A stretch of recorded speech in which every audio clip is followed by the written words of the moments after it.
What's up, everybody? Welcome back to another one of our game recaps. These will be for the games of December 3rd, a Sunday.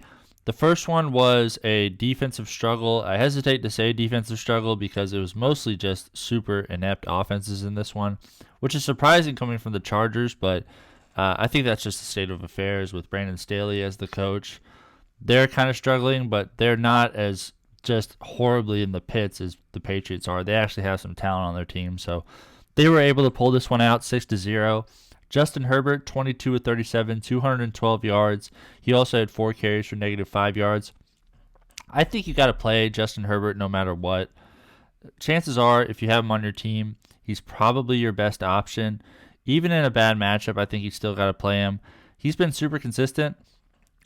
Without Josh Palmer in the lineup and without Mike Williams and all of these receiver injuries, it's been kind of a struggle because Jalen Guyton hasn't been able to get it going. But we saw Quentin Johnston emerge in this game. Maybe that becomes a possibility later on, but still, even with the emergence of Quentin Johnston, they only put 6 points on the board. Play Herbert, but if you're in a position like you have Kyler Murray or someone like that where you have another top 10 quarterback, I think you can be you're better off playing the matchups than you normally would if you just had Justin Herbert and like a waiver wire guy, for example.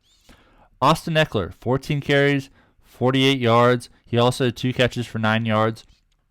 Super disappointing day, but kind of like Justin Herbert, you got to just play Austin Ekeler every week because of the track record he has. He hasn't been this consistent force that he's been in the past, but still, really solid production throughout this year. This is a bad game, but I don't think you should be too bogged down in this. But if you're in a super loaded spot where you have a bunch of really good running backs, then I definitely understand benching Austin Ekeler in that spot. But outside of that, I still think you got to lock him into your lineup. Joshua Kelley, really interesting production in this one. 6 carries, 16 yards. He also had the 2 catches for 9 yards, matching Austin Ekeler's output through the air. I wouldn't go adding Joshua Kelley. I do not think that he's going to work into a regular spot in this rotation. But with Austin Ekeler looking the way he has here lately, just like, and that's not to say he's been bad. It's mostly just he hasn't looked like himself. Keep an eye on Joshua Kelley. Just don't go adding him just yet. Keenan Allen led the team in receiving, but only 5 catches for 58 yards. 10.8 fantasy points being a bad day for Keenan Allen kind of shows you how good he's been this year. Keep locking him into your lineup no matter what the matchup is. Quentin Johnston, a surprise here. 5 catches, 52 yards, 7 targets. He's had lots of opportunities to put together games like this where he can get you 10 fantasy points. I think he's an ad because Jalen Guyton took such a back seat in this one, had less than half the targets that Quentin Johnston did. But still, I don't think he's a safe play next week outside of super desperate situations like you have a bunch of guys on bye or something like that, because this just isn't good enough to where we can totally bank on Quentin Johnston going forward, especially since they only put 6 points on the board with Quentin Johnston having such an amazing game. So keep an eye on Johnston.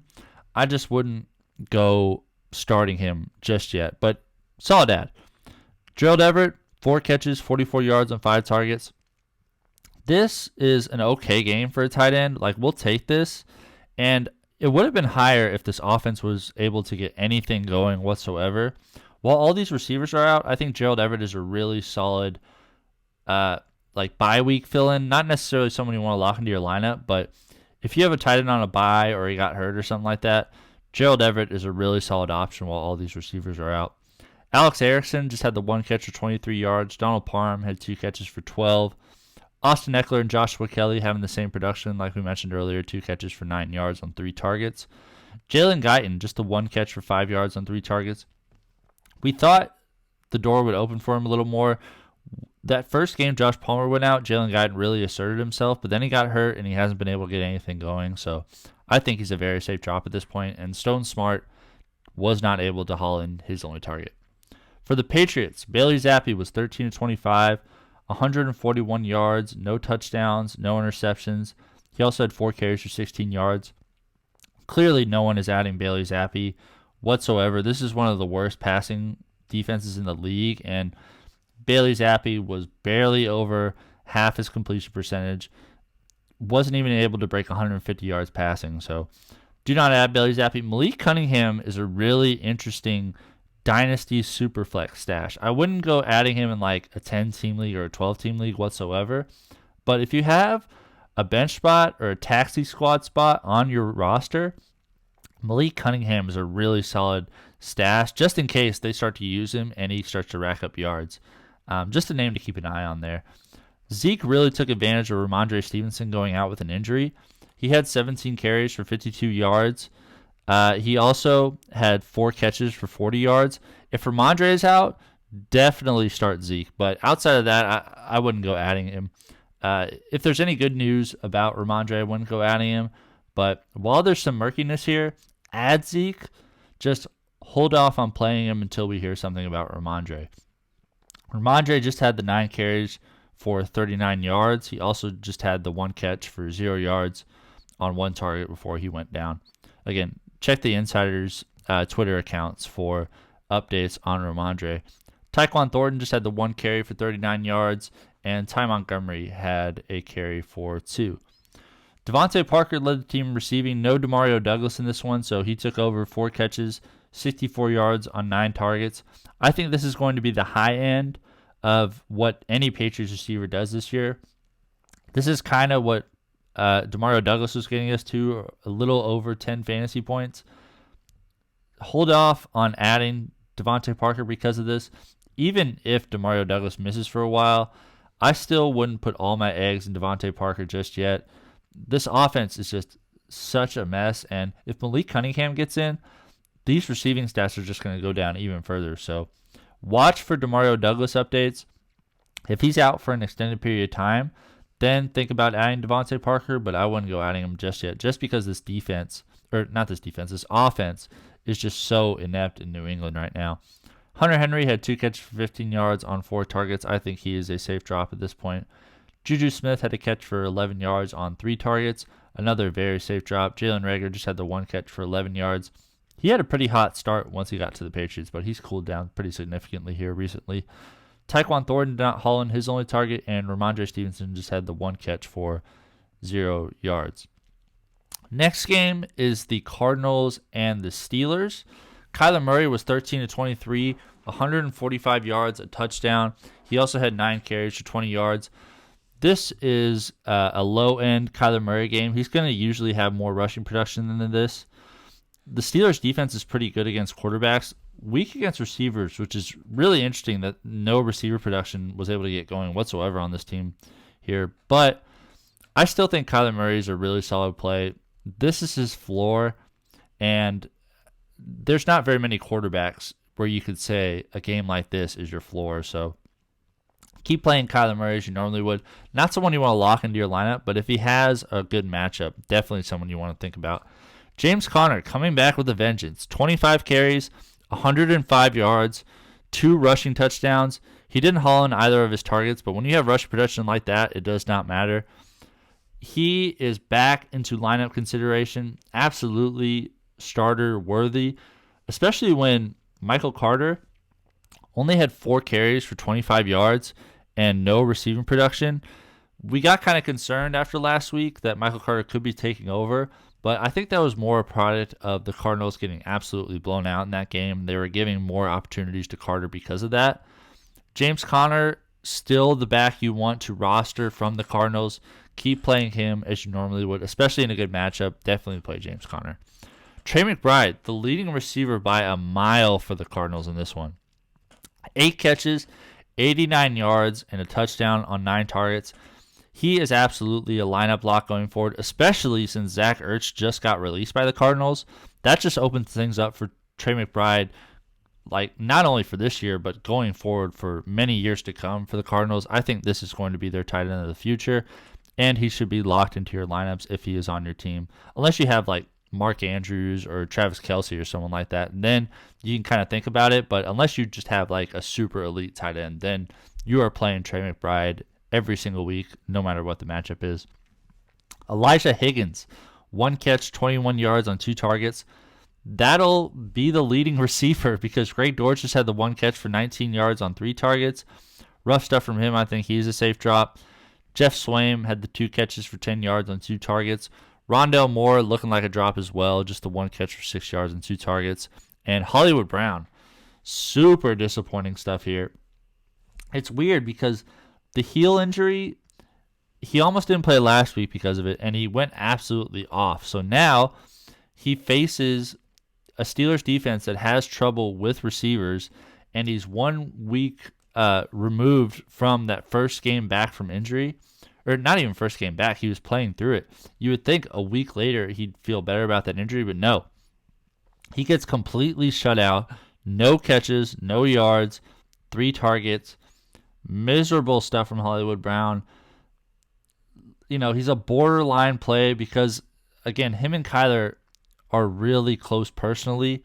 So there's going to be explosion games. Like, this isn't going to be just a drag the rest of the season for Hollywood Brown. There's going to be big games here. It's just going to be hard kind of predicting when that's going to be. Just like we thought this could be a lock-it-in top 10 receiver the rest of the way when Kyler got back, but that is absolutely not the case. More somebody, he's closer to a George Pickens sort of play where he could go off, he could get you 0. That's more the realm I'm seeing Hollywood Brown here recently than the top 10 locked-in receiver that he had potential to be at the beginning of Kyler coming back anyways. Not the beginning of the year because, they had the quarterback issues. And even with Josh Dobbs, Hollywood Brown was still really good. So that even more made me believe in him when Kyler got back, but it's just not happening. So I think he's more like, if you have a spot where you need just to roll the die of someone who could get you a bunch of points, I think that's more of what Hollywood is right now. Kenny Pickett looks like he's going to be out for multiple weeks. He was 7 of 10 for 70 yards, 3 carries for 3 yards before he went down. So it's going to be Mitchell Trubisky for the foreseeable future. 11 of 17, 117 yards, a touchdown. He also had 3 carries for 5 yards. So Kenny Pickett wasn't very good this entire year. And Mitch Trubisky, we already know, is not very good either. So I think it's possible that the receivers could do better from this. It's also possible they could do worse. I think it's just a total mystery right now as to whether, it's Kenny Pickett being inept and Trubisky can step in and provide a small boost. He's not going to go out there and be Mahomes by any means, but maybe he gets a little bit more going with these receivers than has been here recently. We'll have to watch for that. I just don't want to bank on any really conclusion yet as it pertains to the Steelers' offense and how their quarterbacks kind of relate to it, because Kenny Pickett has been so bad. This offense hasn't been able to get anything going. So we'll just have to see what happens with Trubisky. He had a good completion percentage here. He got enough yards. He had the touchdown with no interceptions. So that's absolutely a good sign. Najee Harris getting all the volume in this one. 16 carries for 63 yards. He also had 2 catches for 14 yards. More of a floor play. He's not somebody who's going to get you 30 points in a week. More of a guy you're looking for 10 points out of Najee Harris because of the volume. Jalen Warren, still more explosive. 9 carries, 59 yards. He only had the 1 catch for -4 on 3 targets.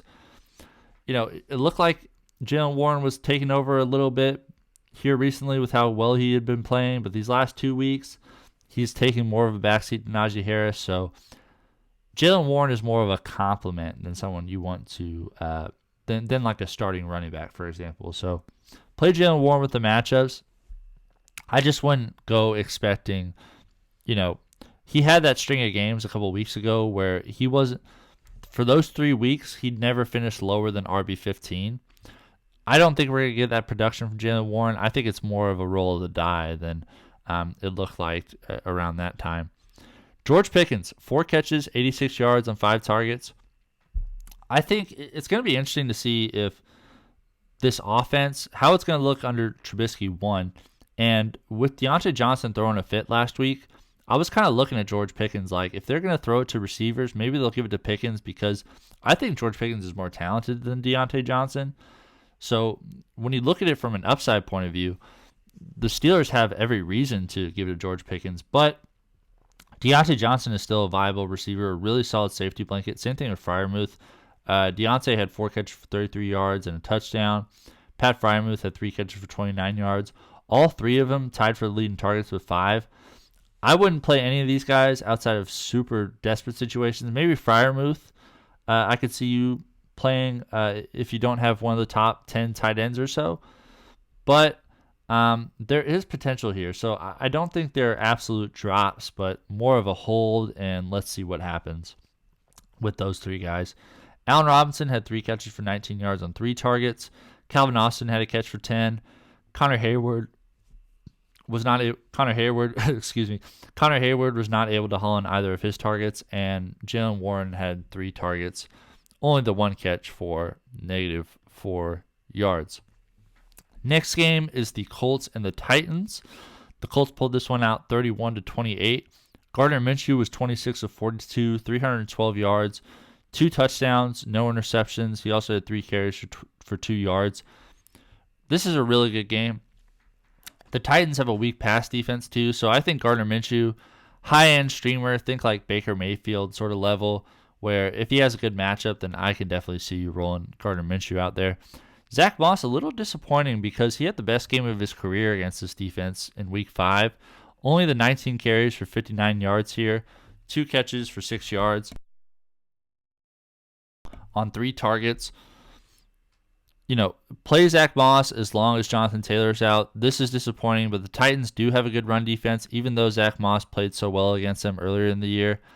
Maybe this is more a sign of the Titans, like what their defense actually is going to look like rest of season, than any indictment on Zach Moss. Kylan Granson had a carry for 2 yards as well. Michael Pittman, this is a guy you absolutely want to lock into your lineup every week.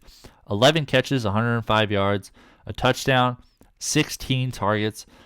Play him every week. Who cares what the matchup is? He's just getting an insane amount of targets right now, so don't even worry about the matchup with him.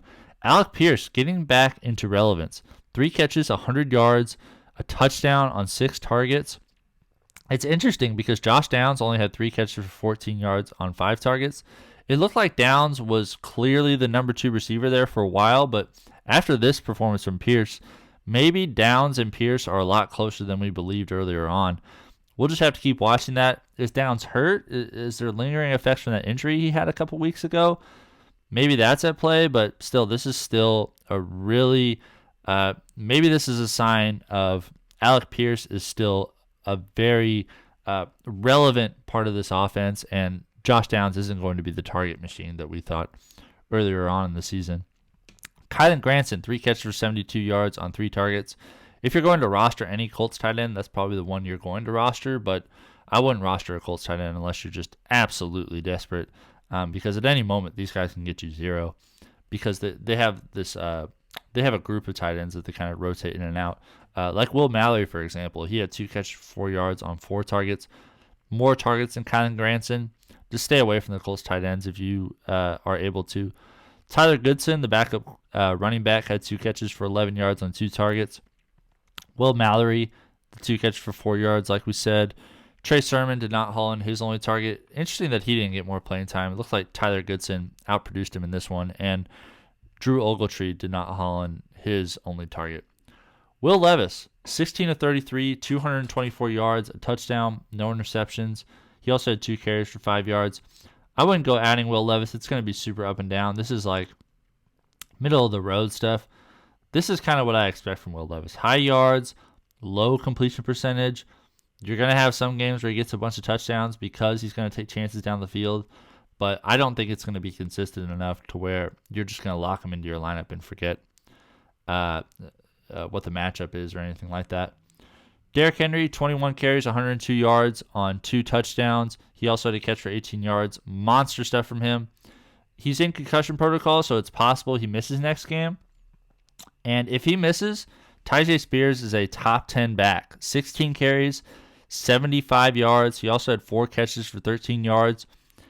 If Derrick Henry is out, it doesn't matter what the matchup is. You got to play Tyjae Spears because he's super talented, super explosive. He is a must-add if Derrick Henry were to miss more time. DeAndre Hopkins had the 1 carry for 4 yards. Okonkwo had a carry for 2. And Ryan Stonehouse, the punter, getting on the board with a carry for a negative 11 yards. DeAndre Hopkins, 5 catches, 75 yards on 12 targets. He's a really solid play. I would prefer a really good matchup to play him, but if you're playing him every single week, that's not so bad. It's going to be super up and down, more up and down than we would like from an every single week play, but still, 12 targets, there's just not very many guys who have the potential to put out numbers like this. Okonkwo, arguably his best game of the year, 3 catches, 62 yards on 6 targets, still not able to break 10 fantasy points. We should stay away from Chig. Nick Westbrook-Ikhine had a catch for 28 yards on 3 targets. Josh Whyle, the rookie from Cincinnati, had a catch from 16 and 2 targets. Chris Moore had a catch for 12 on 1 target, and Trevon Wesco did not haul in his only target. Next game, the Broncos lost to the Texans 22-17. Russell Wilson was 15-26, 186 yards, a touchdown. 3 interceptions. He also had 10 carries for 44 yards and a touchdown. The interceptions brought down his value a bunch, but good to see that rushing touchdown. He's going to be able to get you like middle of the road quarterback stuff, a high floor with Russell Wilson more than like a high upside guy who's going to get you like 500 yards, 5 touchdowns. I don't think that's who Russell Wilson is this year. Javonte Williams, though, still has a strong hold of that RB1 spot. 13 carries for 46 yards. He also had 3 catches for 24. Keep playing Javonte as you normally would. Ideally, you'd play him more with the matchups, but I definitely understand if you have him locked into one of your running back spots. Jaleel McLaughlin, disappointing that he isn't getting more looks, but just 4 carries for 15 yards in this one. He also had 2 catches for 6 yards. Marvin Mims had a carry for 8. Michael Burton, the fullback, had a carry for 4. And Samaje Perine, just the 1 carry for 1 yard. Courtland Sutton, still clearly the number 1 receiver in this offense. Even though he only had 2 catches, 77 yards, a touchdown, 7 targets. Keep playing him as you normally would. Jerry Jeudy, I think he's a drop. 3 catches, 51 yards, and 4 targets. He's been a drop at this point. Lil Jordan Humphrey had a catch for 12. Adam Troutman, the tight end, had a catch for 6 on 2 targets. Marvin Mims, just the 1 catch for 5 on 2. Samaje Perine, 2 catches for 5 yards on 2 targets. And Lucas Krull did not haul in his only target. CJ Stroud, another really good day. He is currently the NFL leader in passing yards. 16-27, 274 yards, a touchdown, no interceptions. He also had 6 carries for 11 yards. Keep playing him every single week. This has been probably the biggest surprise in fantasy up to this point, is just how good CJ Stroud has been. Like, it is a legit question as to whether you should play Mahomes or Stroud week to week. And if you told me that at the beginning of the year, I would have thought you were absolutely insane. But that is definitely what's happening right now. Davis Mills also came in and completed 1 pass for 18 yards. This is fascinating. So the running back situation in Houston, Dameon Pierce, 15 carries, 41 yards, and a rushing touchdown. He did not have any receiving stats, but Devin Singletary had 8 carries for 36 yards, had the 1 target, 1 catch, 4 yards. I wouldn't feel comfortable starting either of these guys, honestly. If you have to drop them, I get it. You know, hold on to them just for like super desperate situations, but at least we know that the roles are defined where Devin Singletary is going to have more of a receiving role. Dameon Pierce looks like he's going to have the bulk of the carries. It's just going to be a mess the whole way. I would just avoid this backfield if you can. And Dare Ogunbowale had a carry for 1 yard. Nico Collins went insane. So Tank Dell went out with his broken leg. He is out for the season. Nico Collins, he is going to be a lock-it-in starter. 9 catches, 191 yards, a touchdown, 12 targets. Just insane stuff. You got to lock him into your lineup for the rest of the season at this point with Tank Dell out. Brevin Jordan having a really solid game without Dalton Schultz. 3 catches, 64 yards on 4 targets. Just a name to keep in mind if Schultz were to miss any more time. Dare Ogunbowale had a catch for 14 yards. John Mechie just had the 1 catch for 9 on 3 targets. Eric Saubert had a catch for 5. Andrew Beck had a catch for 5. Devin Singletary just the 1 catch for 4. And Noah Brown, really surprising here because usually when Tank Dell or Nico Collins is out, Noah Brown does really well. But it was all Nico in this one. Noah only had the 2 targets, didn't haul into any of them. This could be a product of him coming back from injury as well because he has missed the last couple games. So add Noah Brown for sure. He's not like a lock-it-in play, but he's definitely in the mix of guys you should be playing for rest of season because this isn't going to be the norm for Noah Brown whatsoever. It's probably past the trade deadline, but he would be 100% a buy low at this point, Noah Brown would. Next game is the Lions and the Saints. The Lions beat them 33-28. Jared Goff, 16-25, 213 yards, 2 touchdowns, no interceptions. He also had 2 carries for -2 yards. Just like, high, like a step above the high-end waiver wire guys like Gardner Minshew and Baker Mayfield. But I wouldn't quite put him ahead of like the Kyler Murrays and the guys who can run like that. So Jared Goff is a really solid every week play, but just not like the best every week play that you can find. Jahmyr Gibbs, 8 carries, 60 yards. He only had the 1 catch for -6. It's disappointing because these last couple games, we saw Jahmyr Gibbs match Sam Laporta's target share. So I thought that he was starting to come around as the number 2 receiver, but here he is matching David Montgomery's number of targets. David Montgomery was more involved in this offense, 18 carries, 56 yards, and a rushing touchdown. I still think, Montgomery is the guy you want to play. Gibbs is going to be more up and down, but Gibbs is still going to have some really solid value rest of the season. I think they want to get him more involved in the passing game than they showed in this particular game. Jameson Williams had the 1 carry for 19 yards and a rushing touchdown. I do not think he's an ad. He's going to be a gimmick sort of player, like a gadget sort of guy.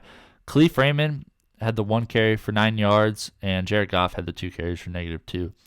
Sam Laporta went insane. 9 catches, 140 yards, and a touchdown on 9 targets. Keep playing him every single week. Another guy, like Trey McBride, very similar level to Trey McBride there. Solid every single week sort of play. Amon-Ra St. Brown, disappointing stuff here. 2 catches, 49 yards, and a touchdown on 6 targets. The Marshawn Lattimore shadow probably had something to do with this, but I would not go panicking based off of this performance whatsoever. You're still playing Amon-Ra St. Brown no matter what the matchup is. Josh Reynolds had the 1 catch for 12 yards on 3 targets. Jameson Williams added a catch for 11. Brock Wright, the tight end, had a catch for 8. Donovan Peoples-Jones not able to haul in his only target. And David Montgomery had 2 targets, 1 catch, -1 yards. And Jahmyr Gibbs also 2 targets, 1 catch, -6. For the Saints, Derek Carr looks like he might be out with an injury, so keep an eye out for Jameis Winston having some value here. Jameis Winston, he does not care what the coverage is. He's just going to throw it wherever. Bad for the Saints, but really good for fantasy because he's going to rack up yards. He's going to get touchdowns. He's going to get interceptions too. But with all those yards and all those touchdowns, it's going to counteract a lot of the negative points you get from touchdowns. So if you're in a weird spot at quarterback this coming week and Derek Carr's out, definitely consider Jameis Winston. Carr was great, though. 17-22, 226 yards, a touchdown, and an interception. He also had 2 carries for -1 yard. The Lions have a pretty easy pass defense, too, so good to see Derek Carr get that completion percentage up. More of a waiver wire streaming guy that you want to play with the matchups. Taysom Hill didn't complete any of his 2 passes, but he was the leading rusher. 13 carries, 59 yards, and a rushing touchdown. He also had 2 catches for 15 yards. This is the upside that Taysom Hill has that the overwhelming majority of tight ends do not have. So if you're playing Taysom Hill every week at your tight end spot, I think you are in a really solid spot, especially with all these injuries at receiver. They're just going to lean on Taysom Hill that much more, especially around the goal line. Alvin Kamara, 14 carries, 51 yards. He also had 2 rushing touchdowns, 6 catches, 58 yards on 8 targets. You are playing Alvin Kamara every single week, regardless of matchup. Jamal Williams had 5 carries for 10 yards, and Lynn Bowden had 2 carries for -6. Chris Olave, huge opportunity with all the injuries at receiver. No Rashid Shaheed in this one. 5 catches, 119 yards, 8 targets. No Michael Thomas either. Really took advantage of that. Interesting that his target share wasn't higher, but we will absolutely take 5 catches and 119 yards. A.T. Perry, we thought there'd be a little bit more of a role here, but just the 1 catch for 30 yards on 3 targets. Foster Moreau had 2 catches for 28 on 2 targets. Taysom Hill had 2 catches for 15 on 2. Interesting that Jimmy Graham, Foster Moreau, and Taysom Hill all out caught Juwan Johnson, who had 3 targets, no receptions, no yards. It's like Irv Smith and Juwan Johnson are the 2 players who, like, whenever I post a tight end list, there's always somebody like, hey, what about Juwan Johnson? What about Irv Smith? But I don't think either of those tight ends are worth rostering. They're not in good spots to get production. The Bengals historically, like, a lot of people make that, oh, Joe Burrow makes tight ends great, but he really hasn't since he's been in the NFL. He had Thaddeus Moss in college, but in the NFL, he hasn't really gotten it going.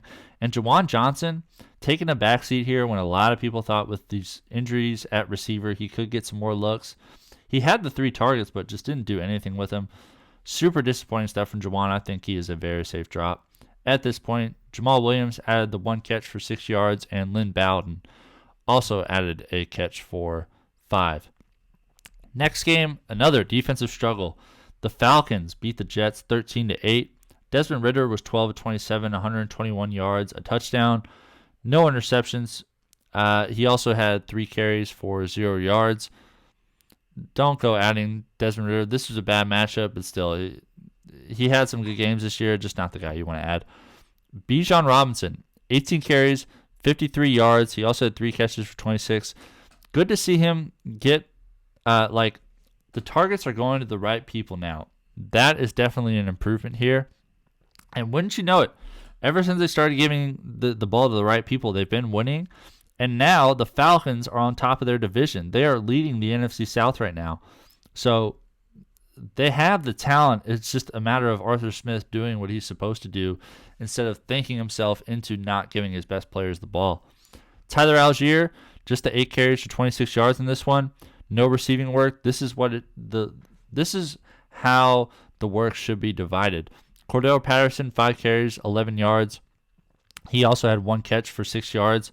It's just great to see Bijan get featured like we have been demanding this entire season. Kyle Pitts, the Jets are really susceptible to tight ends, so Kyle Pitts had a really solid day. 4 catches, 51 yards on 8 targets. We will take that. Michael Pruitt, the backup tight end, had a catch for 20 on a touchdown. Jonnu Smith, the other backup tight end, 2 catches, 10 yards, 3 targets. He's looking like a safe drop.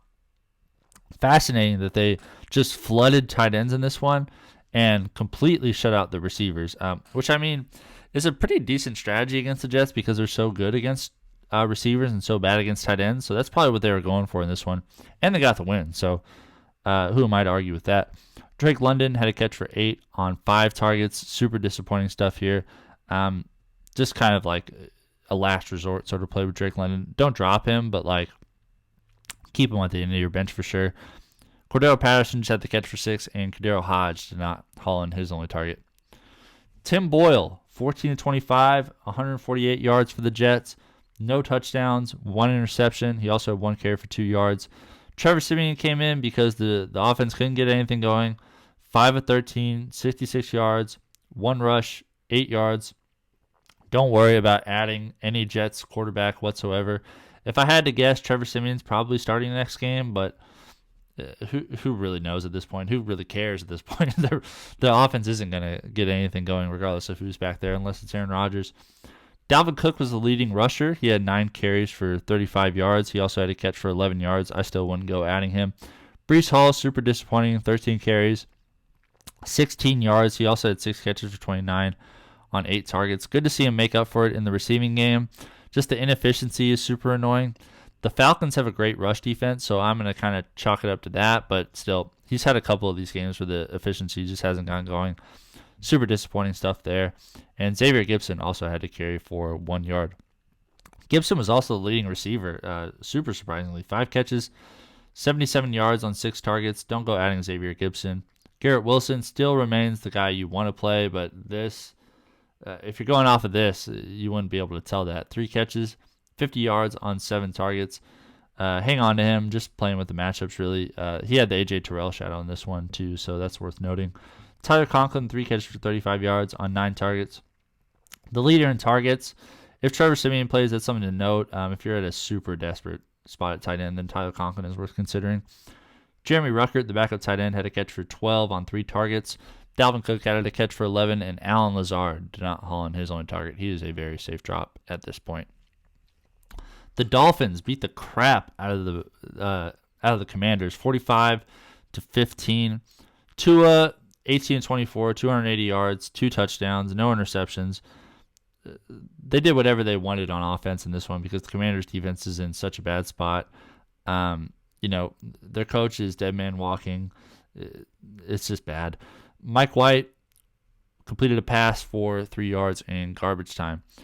Devon Achane, coming back from injury, 17 carries, 73 yards, 2 rushing touchdowns. He also had 3 carries for 30 yards. Play him every single week regardless of matchup.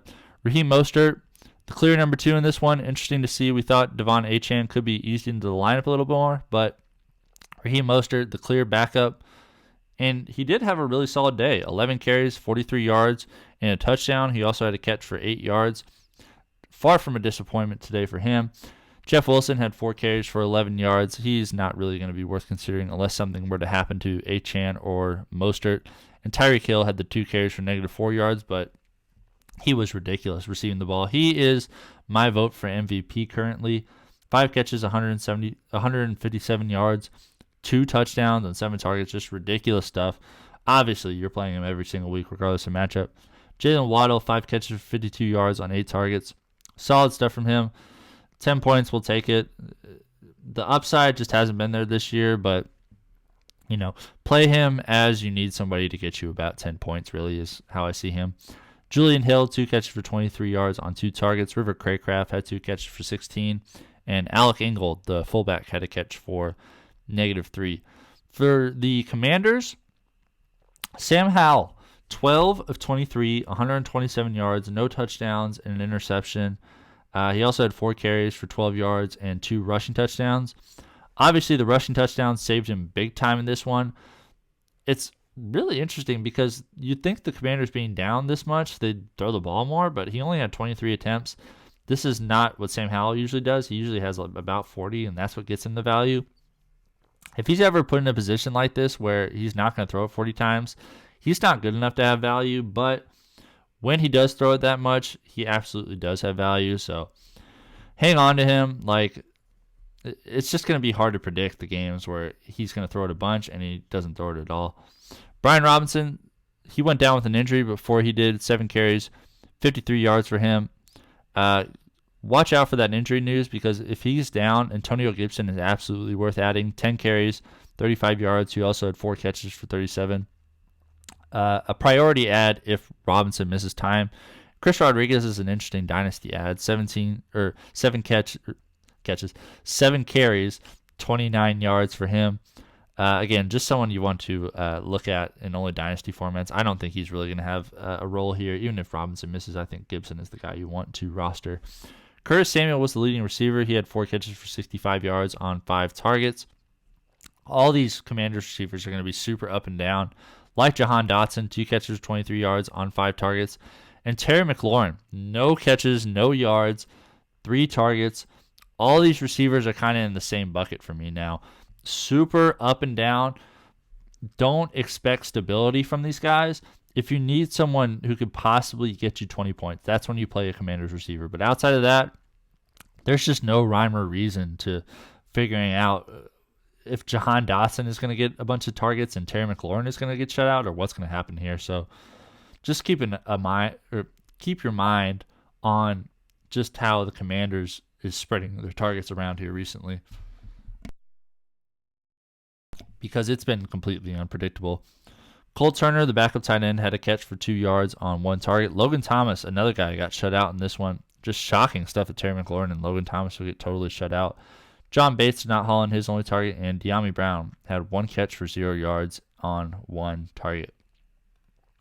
Next game, the Panthers lost to the Buccaneers 21-18. Bryce Young, 15-31, 178 yards, no touchdowns, 1 interception. He didn't have any rushing stats. We wanted to see what it would look like without Frank Reich, and it's pretty safe to say that he still doesn't have any support around him. Chuba Hubbard had a great game, but he doesn't have enough around him to really get going. I love Bryce Young long term. I think he's going to be a very good quarterback in the NFL, but When you have nothing around you, you have a coach who got fired after 11 games, you're not going to be able to get anything going. So if you're in a dynasty league and the guy who has Bryce Young is freaking out about him, scoop him up, keep him on your bench, because in a year or two, you're going to be very happy that you hung on to Bryce Young. Chuba Hubbard, 25 carries, 104 yards, 2 rushing touchdowns. He is back into playing consideration. We thought maybe Miles Sanders could get some looks here after Frank Reich was gone and after the running backs coach left as well, but that just doesn't seem to be the case. They are set on Chuba Hubbard. He is their guy. And Raheem Blackshear also had a carry for 6. So I think Miles Sanders is a pretty safe drop now, even though he had the 1 catch for 6 yards on 2 targets. Jonathan Mingo, 6 catches, 69 yards on 10 targets. He seems to really be asserting himself as the number 1 receiver on this team now. Jonathan Mingo, absolutely add him. Adam Thielen, keep him on your team, but this is super disappointing. 3 catches, 25 yards, 6 targets. He is clearly taking a backseat to Mingo these last couple weeks. Do not play him yet, but I wouldn't go dropping him just yet either, because he was so productive at the beginning of this year. DJ Chark, 3 catches, 56 yards on 4 targets. I don't think he's an ad. Steven Sullivan had a catch for 16 yards. Miles Sanders just had the catch for 6, as well as Ian Thomas had a catch for 6, and Mike Strawn did not haul in his only target. Baker Mayfield, 14-29, 202 yards, a touchdown, an interception. He also had 2 carries for -2. The Panthers have a pretty good pass defense, and it was just pouring rain in this game too. So I think that's more like, I think this is a really impressive performance from Baker Mayfield when you consider all that. Keep playing him. If he has a good matchup, he's a very solid stream. Rachaad White, 20 carries, 84 yards, and a touchdown. He also had 3 catches for 22. He's looking like a guy you want to play every single week regardless of matchup. He's just been on fire here these last few weeks. Chris Godwin had a carry for 19 yards and a rushing touchdown, but he didn't haul in any of his 3 targets. So really strange stuff from Chris Godwin. Don't drop him, but I wouldn't go playing him outside of super desperate situations at this point. Trey Palmer added a carry for 13 yards as well. He also had 2 catches for 12 yards. Chase Edmonds, the backup running back. Something were to happen to Rachaad White, I think Chase Edmonds is an ad, but until then, 2 carries, 7 yards. He also had a catch for 2. I think you can leave him on the wire until then. Devin Tompkins also had 2 carries for 7 yards and a catch for 4. And Baker Mayfield had the 2 catches for -2. Fascinating that they're rushing, like, what is that, 6 players and 6 players. So as many players had a carry as players had receiving stats. You don't usually see that. Hardly ever. I think that's a first for this year. But, you kind of look at these guys. We went over, like, all the same guys who had carries also had catches. So, you can look at Mike Evans going 7 catches, 162 yards, and a touchdown on 12 targets. He is, without question, the receiver you want to play every single week from this receiver group. But I don't really think you want to play anybody else here, because no Cade Otton, he didn't get anything. Chris Godwin completely shut out. Trey Palmer getting more production than Chris Godwin. Just super weird stuff. It was a rain game, but at the same time, keep playing Mike Evans. Keep playing Rachaad White. Baker Mayfield, you play with the matchups. Everybody else, do not worry about at this point. Next game, the 49ers absolutely destroyed the Eagles, 42-19. Brock Purdy was 19-27, 314 yards, 4 touchdowns, 0 interceptions. He also had 2 carries for 9 yards. He is firmly in the conversation for MVP. Not a lot of guys are giving him credit because he has so much talent around him.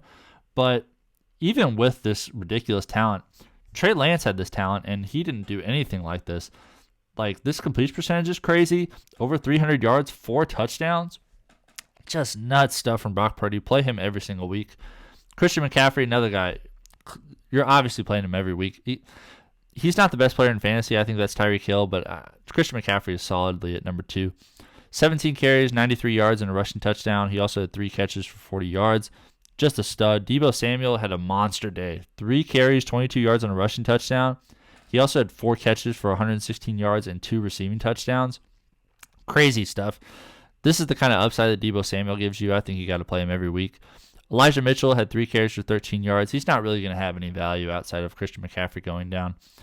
Brock Purdy had the 2 carries for 9, and Sam Darnold had a carry for -1 in garbage time.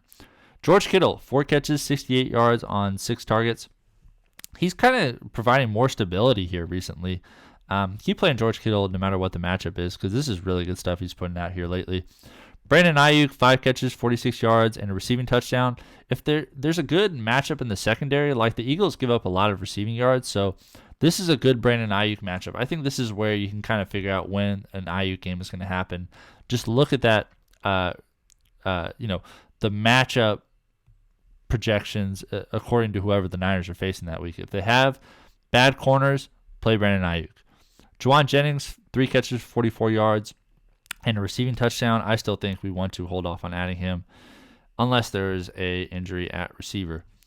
For the Eagles, Jalen Hurts, 26 of 45, 298 yards, a touchdown. He also led the way in rushing, 7 carries, 20 yards, and a rushing touchdown. You're still playing Jalen Hurts every single week. This isn't like QB1 sort of stuff, but this is the kind of floor that he provides. This is a bad game for him, and he was still really solid. Still brought the rushing touchdown, almost 300 yards passing. So keep playing him. Marcus Mariota came in, and he was 2 of 3 for 16 yards. DeAndre Swift, super disappointing in this one. Only the 6 carries for 13 yards, 2 catches for 7 yards. Be more mindful of matchup when you play DeAndre Swift, but he's still firmly in the starting discussion when you go through most rosters. Marcus Mariota had 2 carries for 6 yards. Kenneth Gainwell just the 2 carries for 5, and Boston Scott had the 1 carry for 2. Recently, we've been seeing Gainwell and Boston Scott have the same number of carries, so interesting that Gainwell had 1 more than Scott in this one. A.J. Brown, 8 catches, 114 yards on 13 targets. He had been struggling slightly the last couple of weeks, but he's still, you got to play him every single week. Same thing with DeVante Smith. If Dallas Goedert is out, you have to play DeVante Smith that week. 9 catches, 96 yards, and a receiving touchdown. Ridiculous stuff from him. More matchup heavy when Dallas Goedert is in, but if Goddard is out, got to lock in DeVante Smith into one of your starting spots. Kenneth Gainwell, great receiving production here. 5 catches, 42 yards on 6 targets. Quez Watkins had 3 catches for 28 on 4 targets. DeAndre Swift had the 2 for 7. Boston Scott added a catch for 27, and Albert Ogbongbemiam had just the 1 target for 0 catches. Next game, the Browns lost to the Rams 36-19. Joe Flacco looked pretty good. 23 of 44, 254 yards, 2 touchdowns, and an interception. No rushing production, but still, he's able to deliver the ball to a really interesting group of guys here. Not really any David Njoku love, but Harrison Bryant getting love, Elijah Moore getting love. This offense is going to be okay under Joe Flacco. I don't know if they're going to win the Super Bowl, but Flacco can definitely keep them afloat. It's interesting when you compare him and Deshaun Watson. I still would rather have Deshaun Watson, but Flacco, I think he's clearly above P.J. Walker at this point and Dorian Thompson-Robinson. Kareem Hunt, 12 carries for 48 yards. Something I do want to say about Joe Flacco, though, when DTR comes back from injury, they're going to have a really interesting decision to make because Flacco, I think, is a better passer than DTR, and he's going to be, this was his first game there, and he was still able to put up some really solid, respectable production. So if it were me, I would start Flacco, but they could very well go back to DTR. Pierre Strong, 2 carries for 20 yards, and Jerome Ford just had the 9 carries for 19. Interesting, too. Jerome Ford, 3 catches, 33 yards, and a receiving touchdown. Kareem Hunt had the 1 catch for 0 yards on 1 target. Ford still solidly the guy they look to in the passing game, so Ford is still the back you want to play in this backfield. Kareem Hunt is going to be very touchdown dependent. Elijah Moore and Joe Flacco, like Amari Cooper went down with an injury. Before he did, 3 catches, 34 yards, and 5 targets. Elijah Moore and Joe Flacco know each other from the Jets, and apparently they have a good connection because 4 catches, 83 yards, 12 targets. Add Elijah Moore while Joe Flacco is the quarterback. I don't know about DTR adding him, but if Joe Flacco is named the starter for the rest of the way, definitely add Elijah Moore. Harrison Bryant, 5 catches, 49 yards, and a receiving touchdown on 5 targets. David Njoku had 1 more target than him, So I still don't think Harrison Bryant you want to add. David Njoku's still the tight end you want to roster, but I wouldn't go playing Njoku next week.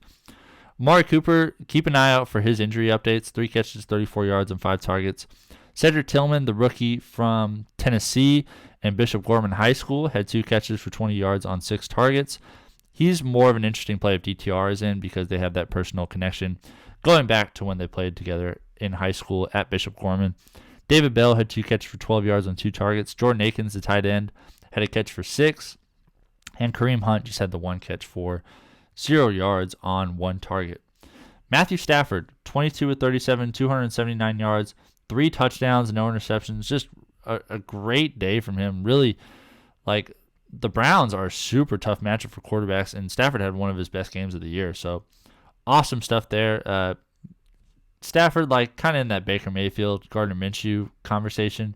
He usually doesn't have this level of upside, so I usually have him below those 2 guys, but he's in that mix for sure. Kyron Williams, you got to play him every single week regardless of matchup. 21 carries, 88 yards, and a rushing touchdown. He also had 3 catches for 24. Doesn't matter what the matchup is, you're playing Kyron Williams. Puka Nacua, 2 carries, 34 yards. He was also the leading receiver with 4 catches, 105 yards, and a receiving touchdown. No Denzel Ward in this one, so Puka was able to benefit. Cooper Kupp had the number 1 matchup there on the outside, and Puka Nacua was able to eat. If they're in that, like, say they play the Falcons, for example, who have A.J. Terrell or something like that, then you're definitely playing Puka. That's where you can kind of get interesting with the matchups, but I think if you have Puka Nacua, you're probably playing him every single week. Royce Freeman just had the 1 carry for 0 yards, and Matthew Stafford had a carry for -2. Demarcus Robinson was that second leading receiver behind Puka, 4 catches, 55 yards, and a receiving touchdown on 5 targets. Cooper Kupp also getting back involved, 6 catches, 39 yards, and a receiving touchdown. He is not quite the top 5 receiver we thought he would be when we drafted him in the first round before the injury news came out preseason. But he's still this is solid production against a tough matchup. So don't get too down on Kupp because he isn't like the super amazing, like, number 1 receiver overall in all of fantasy. He's still going to get you decent value. So he's in starting consideration, just not necessarily like a lineup block. Tyler Higbee, I think he's a drop. 2 catches for 35 yards and 4 targets. I think last week is going to be his best game of the season by far. Ben Skoranek had 2 catches for 12 yards on 3 targets, and Tutu Atwell. He's going to have some value if Puka or Cooper Kupp goes out with injury, but until then, I think you just leave him on the wire. He had 1 catch for 9 yards on 2 targets. Last game of the night, the Chiefs lost to the Packers 27-19. Patrick Mahomes, it is like, this is okay, but we drafted him to be the number 1 quarterback overall, and it doesn't seem like that's happening because he doesn't have the receivers. 21 to 33, 210 yards, a touchdown, an interception. He also had 4 carries for 26 yards. If you're in a crazy loaded spot where you can afford to play the matchups with Mahomes, go for it, but there's not going to be very many situations like that, so you're probably locking Patrick Mahomes into one of your starting spots. One of those guys where, like, if you do bench him, he's going to go out for 40. And he's Patrick Mahomes, so he's going to have that upside, so just keep that in mind if you're ever contemplating benching Mahomes. I probably wouldn't do it in, like, the overwhelming majority of cases. Isaiah Pacheco had a great day. 18 carries, 110 yards, and a rushing touchdown. He also had 3 catches for 13 yards. He's clearly the workhorse back in this backfield. If you have him locked into one of your starting spots, you're in a pretty solid spot, in my opinion. Kadarius Toney had a carry for 6, and CEH also had 2 carries for 6. Travis Kelce, obviously, you're playing him every week. 4 catches, 81 yards on 5 targets. This isn't amazing stuff, but we'll take it. We'll take 12 points. Rashee Rice, 8 catches, 64 yards on 9 targets. He's getting back into the swing of things. He had a couple of struggle games last couple weeks, but last week and this week have been solid games, so looking like a really solid consideration, at least to start. MVS, he is not a start whatsoever. 2 catches, 25 yards on 5 targets. Richie James had a catch for 12 on 2 targets. CEH had a catch for 8. Sky Moore, very safe drop, had a catch for 5. And Noah Gray, the backup tight end, had a catch for 2 and a receiving touchdown. Jordan Love, really solid day from him, which is surprising because the Chiefs have a good defense. 25 of 36, 267 yards, 3 touchdowns, no interceptions. He also had 2 carries for 10 yards. Jordan Love, maybe that Jared Goff sort of realm where he's a step above Baker Mayfield. A lot of people are going to say that, but I think he's more Baker Mayfield and Gardner Minshew than he is Jared Goff. It's going to be unpredictable. I think this game is kind of evidence of how unpredictable he can be because the Chiefs have a good defense. So don't totally bank on Jordan Love being amazing. This is an awesome game, but this whole year has been up and down with him. So he's in consideration to start, just not someone you want to lock into your lineup.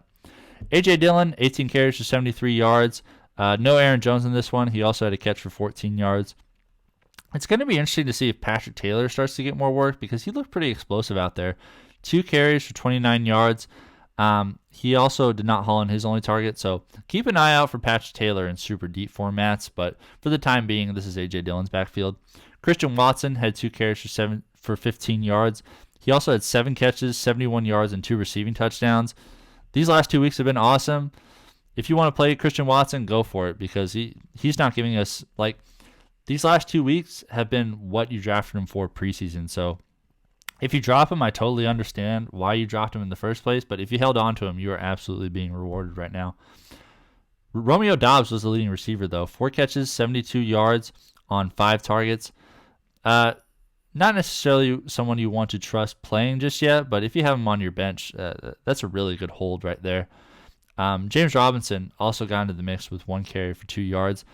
I think Patrick Taylor is more of a threat to A.J. Dillon than James Robinson is. Dontavian Wicks, the 3 catch, 43 yards on 4 targets. Tucker Kraft, no Luke Musgrave in this one, so he was able to pick up that work. 3 catches for 37 yards on 6 targets. Jaden Reed, disappointing stuff here because he didn't get the rushing work and only 4 catches for 16 yards on 5 targets. I think there's going to be better days ahead with him. I just wouldn't rely on him to be a starter after this game until we see it again. Because it could just have been a really great run of games there while Christian Watson wasn't getting involved in the offense. Malik Heath had a catch for 15 yards on 2 targets. A.J. Dillon just the 1 catch for 14 yards on 1 target for him. Interesting because he's been worked into the receiving game more than this in a lot of games this year. Ben Sims just had the 1 catch for 1 yard and a touchdown. Patrick Taylor wasn't able to haul in his only target, and James Robinson just had the 1 catch for -2 yards on 1 target. So that's going to do it for me, guys. Thank you so much for watching. A little revamped episode here where we put everything together, trying to get this out to you quicker. Please like, comment, subscribe, follow @WeAreDrafting on Instagram. We'll have rankings every single week. I'm going to start putting out ballot for all the awards. So we're going to have 1 through 10 for MVP, 1 through 10 for Offensive Rookie of the Year, Defensive Rookie of the Year, Defensive Player of the Year, Offensive Player of the Year, all that stuff. Check it out over there. I will see you over there, and thank you again so much for watching.